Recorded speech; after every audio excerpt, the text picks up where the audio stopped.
Good morning students, welcome to my channel dreams make real. बच्चों, my name is Deepali और मैं आज आपके लिए बहुत ही इम्पोर्टेंट ईएमसी की वर्कशीट जो आपकी हर हफ्ते आती है, मंडे टू सैटरडे के लिए होती है, class 9, 10th, 11th and 12th for all students के लिए ये मैंडेटरी होती है। आज मैं आपके लिए बहुत ही आसान तरीके से लेकर आई हूँ।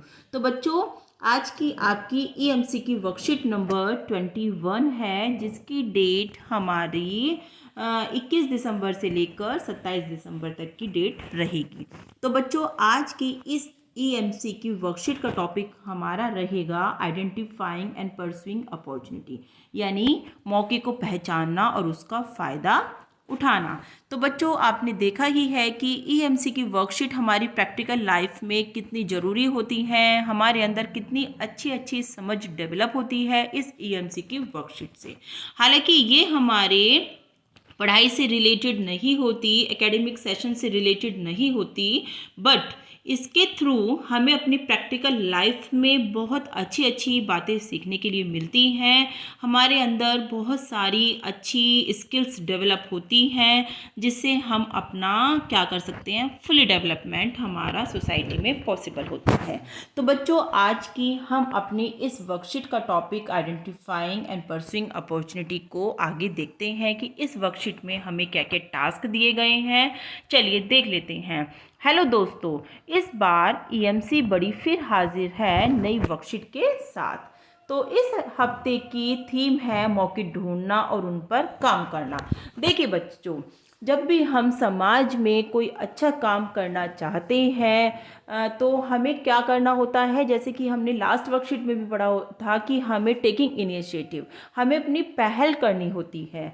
तो पहल करने के जब हम सोचते हैं तो हमारे सामने बहुत सारी रुकावटें आती हैं, बहुत सारे लोग हमारे पक्ष में होते हैं और बहुत सारे लोग हमारे विपक्ष में होते हैं। लेकिन अगर हम सही हैं, हमें अपना लक्ष्य, हमें अपना गोल हासिल करना है, तो हमें लोगों की परवाह ना करते हुए सीधे अपने जो हमने पहल की है, जो हमने मौके का फ़ायदा हम उठाना चाहते हैं, अपने लक्ष्य को पूरा करने के लिए अवसर देखकर, है ना, तो हमें लोगों की परवाह ना करते हुए सीधे अपने लक्ष्य को देखना चाहिए।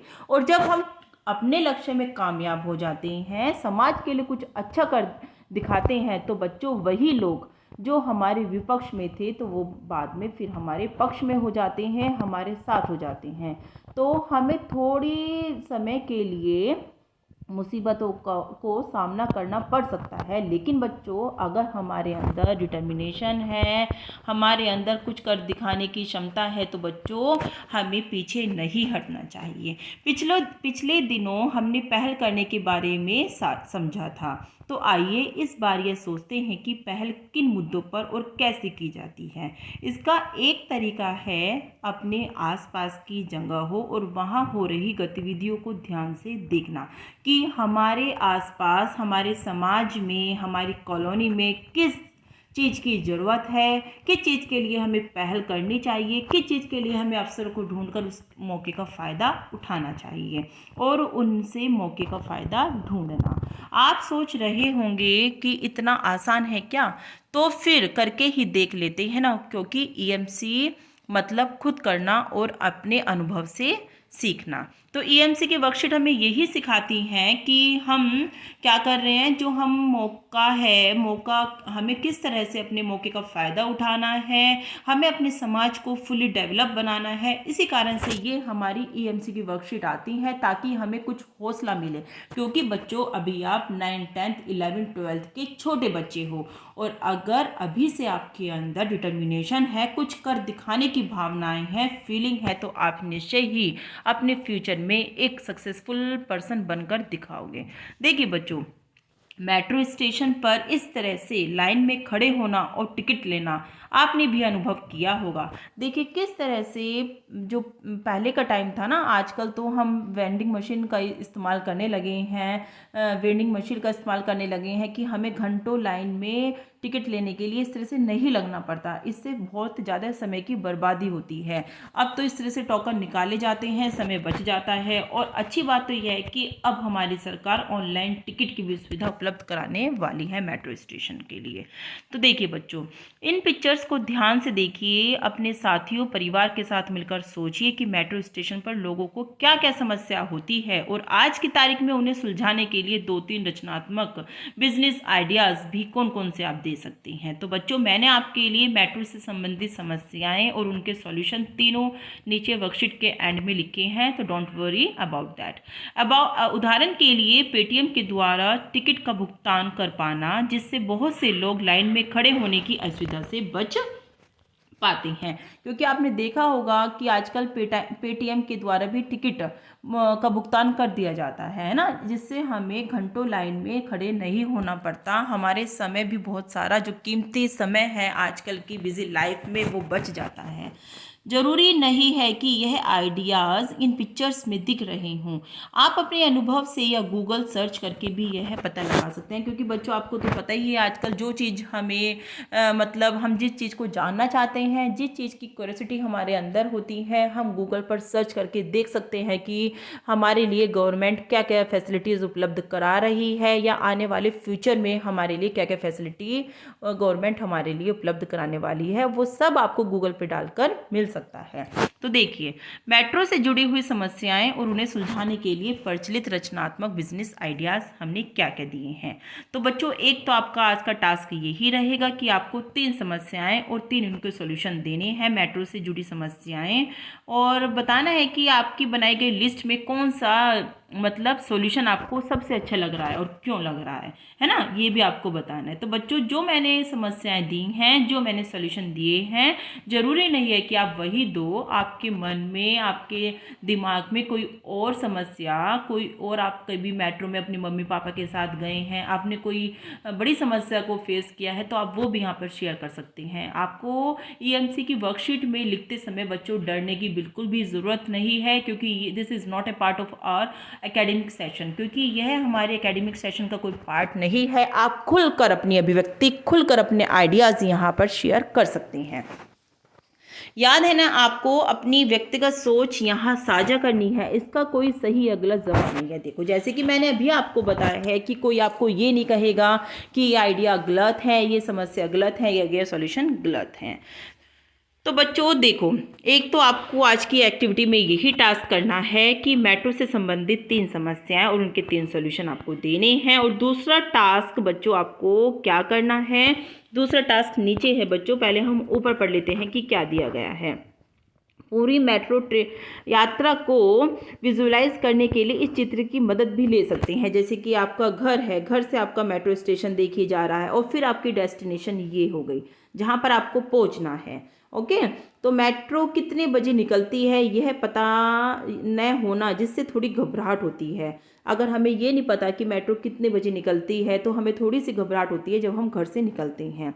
मेट्रो स्टेशन पर पहुंच गए हैं, टिकट के लिए लंबी लाइन होना जिससे थकान होती है, और टिकट मेट्रो स्टेशन पर गए हम, है ना, और वहाँ पर देखा कि टिकट के लिए लंबी लाइन लगी है जिससे हमें घबराहट होती है बच्चों। और अगर गर्मी का टाइम है तो घबराहट और भी ज़्यादा बढ़ जाती है। और जैसे कि आपको पता ही है कि कितनी बार हमारे पास इतना टाइम नहीं होता घंटों का कि हम लाइन में खड़े रह सकें, लेकिन लंबी लाइन में खड़े होने की वजह से हमारा बहुत सारा समय बर्बाद होता है और उसके बाद जाकर हम अपनी डेस्टिनेशन, अपनी मंजिल में पहुंच पाते हैं। तो बच्चों देखिए, मेट्रो से जुड़ी समस्याएं 3 लिखनी है और उसके सॉल्यूशन 3 लिखने हैं। ये मैंने आपके लिए नीचे वर्कशीट के एंड में लिख कर रखे हैं। चलिए दूसरा टास्क भी देख लेते हैं कि आज की वर्कशीट का हमारा सेकंड टास्क क्या रहेगा। देखो बच्चों, मान लो दिल्ली सरकार ने 9वीं से 12वीं के छात्रों के लिए, क्योंकि ये आपकी एएमसी की वर्कशीट 9 to 12 स्टूडेंट्स के लिए ही आती है बच्चों, तो जिसमें वो आपके द्वारा सजेस्ट की गई समस्याएं और उनके समाधान को सुनेंगे और कुछ आइडियाज़ भी करेंगे। तो आपको बताना है कि आप अपने आसपास किन किन समस्याओं को फेस करते हो, किन किन समस्याओं को ऑब्जर्व करते हो, है ना, और फिर उन समस्याओं का आप क्या सॉल्यूशन ढूंढना चाहते हो। मतलब आप थोड़े से बड़े बच्चे हो गए हो तो आप देखते हैं कि आप अपने आसपास डेली किन समस्याओं को फेस कर रहे हो, है ना। तो उन समस्याओं को ख़त्म करने के लिए, उनसे निपटारा पाने के लिए आपके मन में बच्चों क्या क्या सुझाव आते हैं वो आपको यहाँ पर लिखना है। तो आइए बच्चों, मैंने काफ़ी हद तक आपके लिए कोशिश की है अच्छे अच्छे पॉइंट्स लेकर आने की। देख लेते हैं मेट्रो से जुड़ी समस्याएं और उन्हें सुलझाने के लिए रचनात्मक उपाय। टिकट की लाइन में घंटों लगना, जैसे कि उस चित्र में भी हमें दिखाया गया था कि किस तरह से लोगों ने एक लंबी लाइन बना रखी है, टिकट की लाइन में घंटों लोग लाइन में लगे हुए हैं। तो इसका सॉल्यूशन यही है कि टिकट वेल्डिंग मशीन, जो आपको बराबर में दिखाया गया था, टोकन निकालना। डीएमआरसी ने पिछले कुछ सालों के दौरान सभी मेट्रो स्टेशन पर टिकट वेल्डिंग मशीनें लगाकर टोकन काउंटरों की संख्या बेहद कम कर दी है। कई स्टेशनों पर तो टोकन काउंटर पूरी तरह से बंद ही कर दिए गए हैं। अब आप देखते हैं कि टिकट है ना, जो हम मेट्रो के लिए लेते हैं, वो हमें लाइन में लगने की ज़रूरत नहीं है। ज़्यादातर मेट्रो स्टेशन पर चेकिंग या फिक्सिंग पॉइंट के पास या कस्टमर केयर सेंटर के आसपास ये टिकट वेडिंग मशीनें लगी हुई हैं। इन मशीनों में अपने डेबिट या क्रेडिट कार्ड को इंसर्ट करके या स्वैप करके आप खुद से अपना मेट्रो कार्ड रिचार्ज करा सकते हैं। और बच्चों, एक मेट्रो कार्ड में आप जितने भी रुपए डाल सकते हो। अगर आपको 200 रुपये डलवाए हैं अपने मेट्रो कार्ड में, तो आपके जितना टिकट होगा, जैसे कि मान लो आपका 20 रुपये टिकट है, तो आप स्विप करोगे उसको, तो 200 में से 20 रुपये कट जाएंगे, डिडक्ट हो जाएंगे, और 180 रुपये आपके मेट्रो कार्ड में रह जाएंगे, फिर वो आगे यूज़ हो जाएंगे। तो इस तरह से हम रिचार्ज करा लेते हैं। जिस तरह से हम घर में रिचार्ज कराते हैं अपना टीवी वगैरह, इसी तरह से ये हमारा मेट्रो कार्ड भी रिचार्ज होता है। सभी मशीनों में डेबिट व क्रेडिट कार्ड को इंसर्ट या स्वैप करने के लिए अलग से जगह बनी हुई होती है, तो आप इसको आसानी से यूज़ कर सकते हैं। आपको ये नहीं सोचना चाहिए जब आप मेट्रो स्टेशन पर जाते हो कि हम इसे स्वैप कर पाएंगे नहीं कर पाएंगे। नहीं बच्चों, वहाँ पर सारी फैसिलिटी अलग से स्वैप करने के लिए भी अलग से जगह बनी हुई होती है, तो आपको घबराने की बिल्कुल भी ज़रूरत नहीं है। सारे पॉइंट्स क्लियर होते हैं, सब कुछ हिंदी में और इंग्लिश में, दोनों बाइलिंगुअल लैंग्वेज में वहाँ पर लिखा होता है। तो देखो बच्चों, सेकंड प्रॉब्लम मैंने लिखी है मेट्रो पर भीड़ की समस्या। सॉल्यूशन है कि इंटरचेंज स्टेशन का अगर हम विकास कर देते हैं, क्योंकि आपने देखा होगा मेट्रो में, अगर आप गए हैं दिल्ली में, तो आपने देखा है कि चांदनी चौक या राजीव चौक, ये ऐसे स्टेशन हैं जहाँ पर इतनी ज़बरदस्त भीड़, इतना रश होता है, क्योंकि वहाँ पर क्या होता है बच्चों, मेट्रो चेंज करनी होती है। तो इसी के लिए लिखा है मैंने एक पॉइंट कि इस समस्या से बचाव के लिए सुझाव है कि ज़्यादा भीड़ भाड़ वाले मेट्रो स्टेशन पर अंदर ही इंटरचेंज स्टेशन का विकास किया जाए, जिससे यात्री एग्जिट किए बिना अंदर ही अंदर दूसरे रूट की मेट्रो ट्रेन को पकड़ सकें। इससे समय की बचत तो होगी ही, साथ ही एक सुझाव है कि स्टेशन को फुली डेवलप रखा जाए, जैसे खाने पीने और मनोरंजन की सुविधाएं अंदर ही अगर उपलब्ध हो जाती हैं, तो क्या होगा बच्चों, बिल्कुल भी दिक्कत का, यात्रियों को बिल्कुल भी दिक्कत परेशानी नहीं होगी, और साथ ही इससे लोगों को रोजगार भी मिलेगा, क्योंकि है ना, अंदर ही अंदर लोगों को रोजगार मिलता रहेगा और देश तरक्की की तरफ जाएगा। तो बच्चों, तीसरी समस्या मैंने आप लोगों के लिए लिखी है कि मेट्रो स्टेशन पर टाइमिंग की समस्या। इसके लिए भी हमारी गवर्नमेंट ने एक सॉल्यूशन ढूंढ के निकाला है, ऑनलाइन टिकट की सुविधा। कितनी बार बच्चों हम देखते हैं कि इमरजेंसी होती है, मेट्रो स्टेशन दूर है, हमें घंटों लाइन में लगना नहीं चाहते हैं, तो ऐसे में हम क्या करेंगे, आगे आगे देखिए। मेट्रो अपने यात्रियों के सफ़र को और अधिक सुगम बनाने के लिए एक नई ऐप लॉन्च करने जा रहा है। इस नई ऐप के जरिए यात्रियों के लिए मेट्रो का सफ़र और भी अधिक आसान हो जाएगा।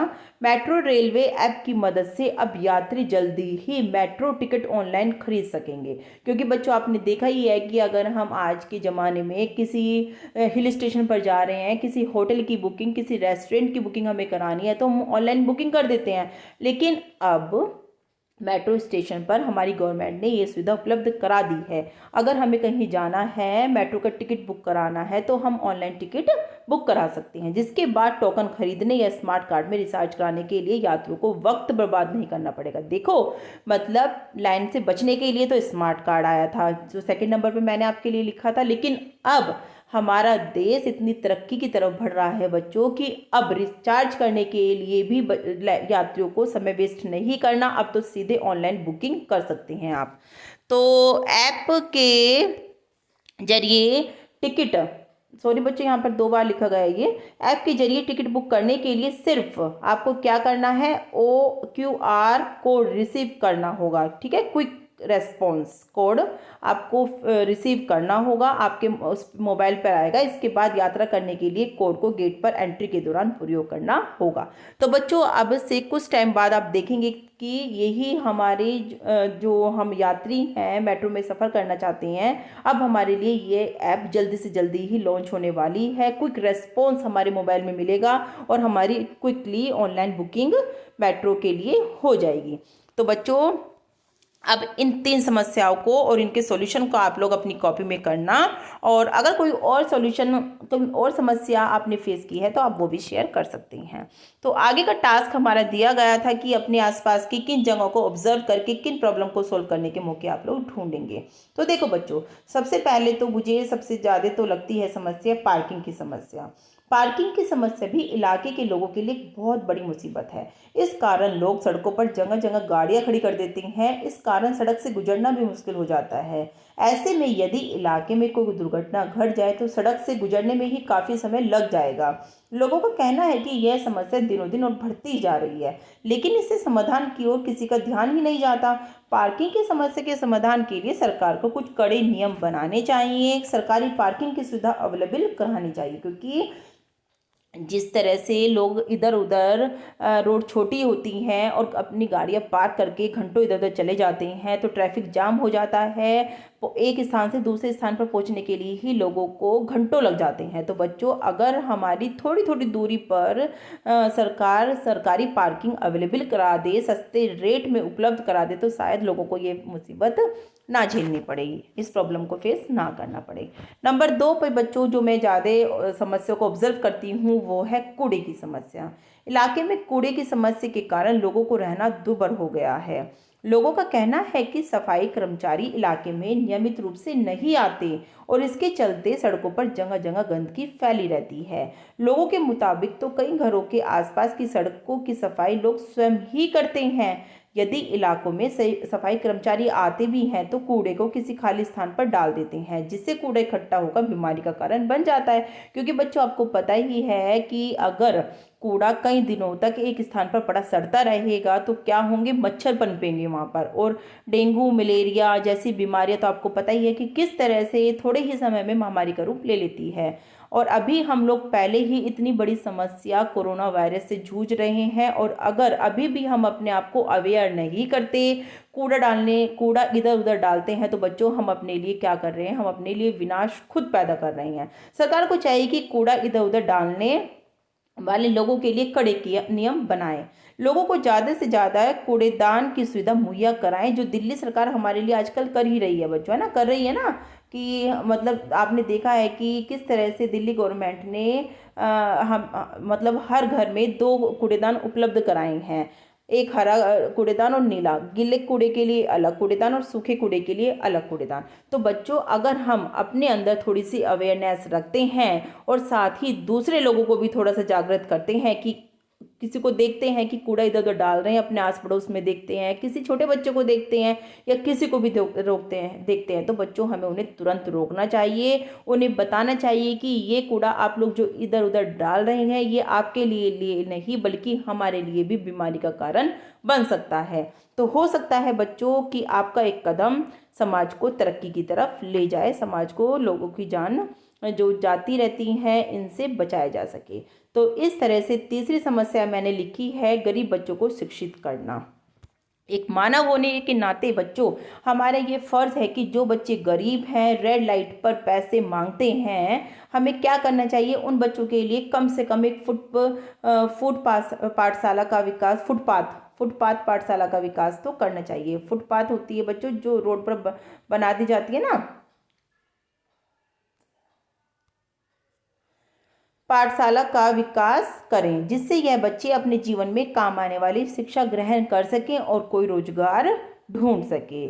फुटपाथ का मतलब होता है बच्चों कि हम रोड पर ही छोटे छोटे विद्यालय, छोटी छोटी, उनके लिए कह सको आप किसी भी तरह से, मतलब जहाँ पर 10-12 बच्चे बैठकर आराम से पढ़ाई कर सकें, वो हमारी फुटपाथ शाला का की ही बोली जाएगी, है ना, फुटपाथ शाला। तो इस तरह से बच्चों इस तरह के नेक काम अगर हम करते हैं तो उन गरीब बच्चों को जो रोड पर इधर उधर पैसा मांगते हैं, भीख मांगते हैं, तो हम देखेंगे कि बहुत ही कम समय में ये बच्चे जल्दी ही अपने पैरों पर खड़े हो जाएंगे। इनको किसी भी एक रोजगार की नॉलेज हमें देनी चाहिए जिससे ये लोग क्या करें, पैसा ना मांगे और अपना प्रैक्टिकल लाइफ, अपनी दिनचर्या आराम से व्यतीत कर सकें। तो बच्चों इस तरह से मैंने आपके लिए तीनों समस्याएं भी लिख दी हैं जो हम ऑब्जर्व करते हैं, और मेट्रो से संबंधित तीनों समस्याएं भी लिख दी हैं। बच्चों आपको मेरी पढ़ाई हुई वर्कशीट अच्छी लग रही है तो जल्दी से वीडियो को लाइक और चैनल को सब्सक्राइब कर दीजिए और साथ ही बेल आइकन हिट कर दीजिए अगर आप चाहते हैं कि आपके पास आने वाली वीडियो का नोटिफिकेशन सबसे पहले पहुंचे, आप सबसे पहले अपने काम को कंप्लीट करना चाहते हैं। तो बच्चों जो मैंने तीनों काम बताए हैं, वीडियो को लाइक करना, चैनल को सब्सक्राइब करना और साथ ही बेल आइकन हिट करना, तो जल्दी से कर दीजिए। Thank you.